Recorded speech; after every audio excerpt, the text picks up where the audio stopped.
Nous sommes en octobre 1987.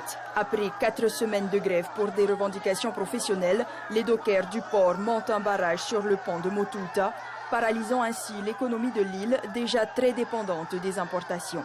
Ils se heurtent aux forces de l'ordre, allant même jusqu'à l'affrontement général.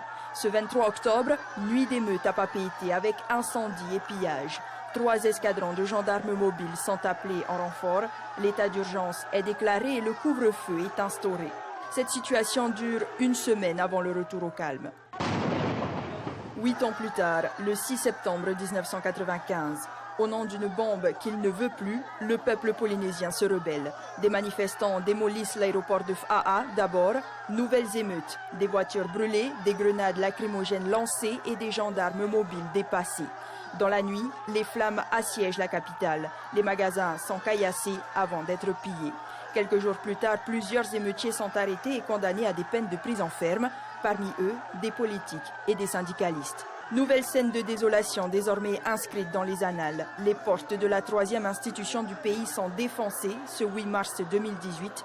Ils affrontent les policiers de la sécurité publique et les agents de l'Assemblée. Pour certains, ce courage est soutenu par l'alcool.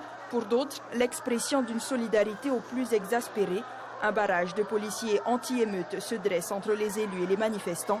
Ces derniers restent plus de 2 heures dans les tribunes des spectateurs, haranguant tour à tour les représentants et le gouvernement abasourdi. Au lendemain de ce triste épisode, le calme est de retour. La grève générale est levée après que le gouvernement a décidé de suspendre l'examen du texte sur la réforme des retraites à l'Assemblée au titre de la paix sociale.